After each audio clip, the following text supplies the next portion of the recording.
Okay. Okay. Guys welcome back again to Shirdi vlogs. So part 1 చూడకపోతే వెళ్ళి చూసేయండి. And also ఇంకా గెట్ రెడీ విత్ మీ కూడా చూడకపోతే వెళ్ళి చూసేయండి. సో గెట్ రెడీ విత్ మీలో చూసారు కదా, అలా అయితే రెడీ అయ్యాననమాట. సో ఇంకా దర్శనంకి అయితే స్టార్ట్ అయిపోయాము. అండ్ నేను మమ్మీ డాడీ మాత్రమే వచ్చాము అని హర్ని రాలేదు. సో యాక్చువల్ రీజన్ వచ్చింది ఏంటి అంటే మమ్మీ డాడీ మ్యారేజ్ డే ఉండే అనమాట ఆన్ దట్ డే. సో అలా అండ్ ఇంకా షిరిడీకి కంపల్సరీ వెళ్ళాలని చెప్పాను కదా ఎవ్రీ ఇయర్. సో అలా అని కూడా వచ్చేసాం అనమాట ఇంకా ఫైనల్గా అయితే.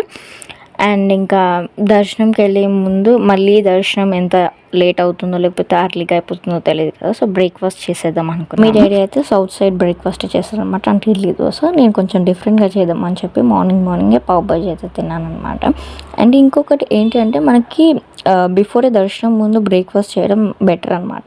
ఎందుకంటే మాకు అక్కడికి వెళ్ళిన తర్వాత అంటే కొంచెం చేంజెస్ అయినాయి అనమాట. లైక్ వెయిటింగ్ హాల్లో ఉంచి దాని తర్వాతనే మనకి దర్శనానికి పంపిస్తారు. అది మాకు తర్వాత అర్థమైంది. సో ఇంకా వెయిట్ చేసాం అనమాట. బ్రేక్ఫాస్ట్ చేసి బెటర్ అయింది. కానీ కెమెరాస్ అలా ఉన్నాయి కదా, సో అందుకే దర్శనం ఎలా జరిగిందో ఏంటి అనేది నేనైతే వ్లాగ్ చేయలేను. అండ్ గెస్ వాట్, దర్శనం అయిపోయి వచ్చిన తర్వాత వెదర్ ఎంత బాగుండే తెలుసా.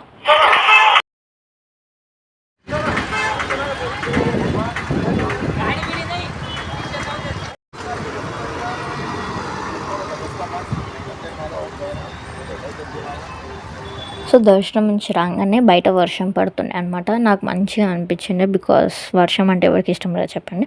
సో ఇంకా వర్షంలో ఐస్ క్రీమ్ తినడం ఈజ్ మ్యాండేటరీ కదా, సో ఐస్ క్రీమ్ కూడా తినేసాను అనమాట. అండ్ దాని తర్వాత రూమ్ చెక్అవుట్ చేసేసి వచ్చేసాం, బికాస్ చెప్పాను కదా ఎక్కువ డేస్ స్టే చేయడానికి రాలేదు, జస్ట్ హాఫ్ డే స్టే చేయడానికి వచ్చామని. ఇంకా రైల్వే స్టేషన్కి అయితే అర్లీగానే స్టార్ట్ అయ్యామన్నమాట, ఎందుకంటే షిరిడి నుంచి నాగర్సోల్ రైల్వే స్టేషన్కి వెళ్ళడానికి టైం పడుతుంది అనమాట. అండ్ నేనైతే నా డిన్నర్కి అయితే వెజ్ పులావ్ చేశాను అనమాట. And also what I eight in Shirdi vlog కూడా చేశాను, ఒకళ్ళు చూడకపోతే వెళ్ళి చూడండి. అండ్ అంతే అనమాట, దాట్ వాస్ మై షిరిడి